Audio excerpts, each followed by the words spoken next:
Hey everyone, and welcome to the program. I'll be talking about The Doors live at the Isle of Wight Festival 1970 from Record Store Day, Black Friday 2019. Stick around and we'll dive in.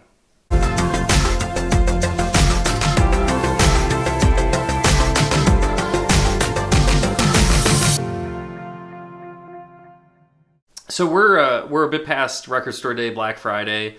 Record Store Day 2020 is around the corner. I thought now is a good time to kind of reflect on some of the purchases that I made and, maybe have a conversation with you to see what you picked up and if you're overall happy with what you got. These releases aren't just for in the moment. Ideally you're picking them up and you're listening to them and spinning them over and over again over time. So The Doors live at the Isle of Wight Festival. First of all, Isle of Wight, if you get a chance, check out some of the other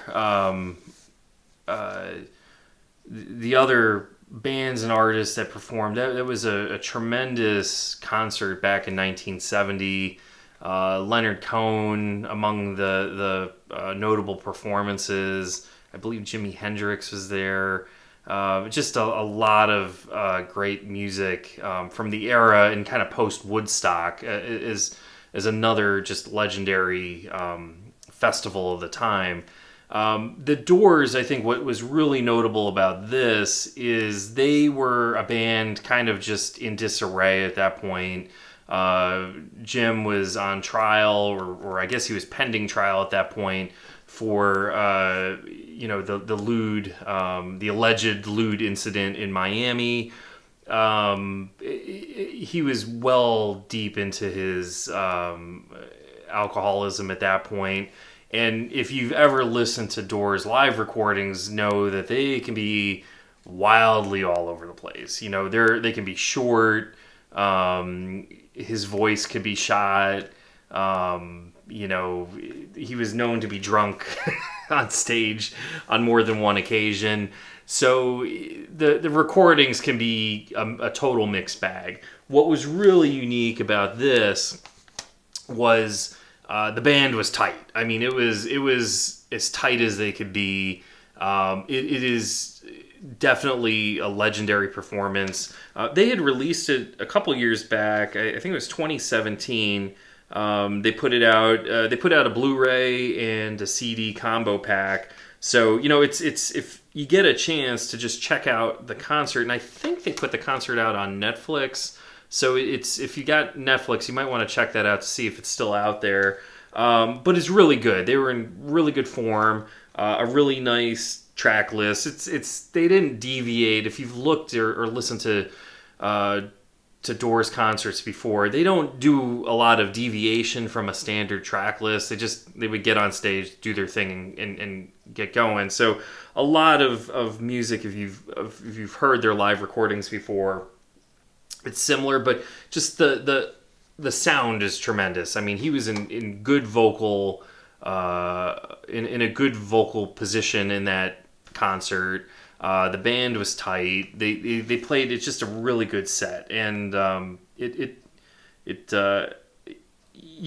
one of those that gets you thinking, like, if the band could have continued, and he could have gotten his life in order and whatever personal demons he had behind him, what more they could have done into the future. It's a really nice pressing. 2 LPs, 180 gram vinyl.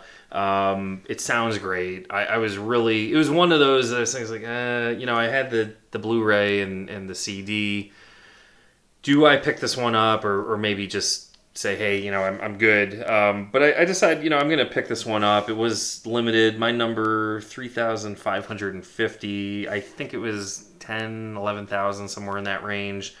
If you're thinking about it, I would definitely pull the trigger on it. Doors releases, it's one of those bands that they sell.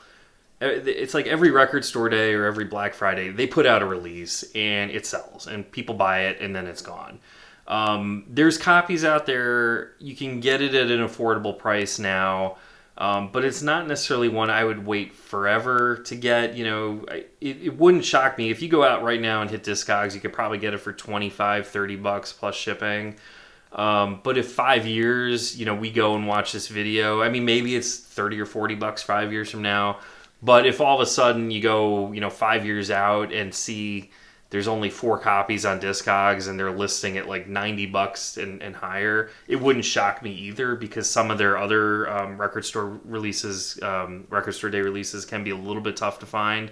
It's just one of those, the classic rock bands of that era, just they sell well and people like them.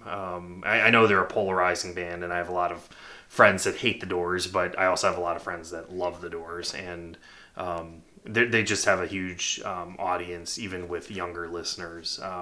So I definitely would recommend picking this up if you haven't already. Let me know what you think. Did you get this? Were you happy with it? Or is this one that you're, considering in the future and need a little affirmation from this video before you go out and pick it up?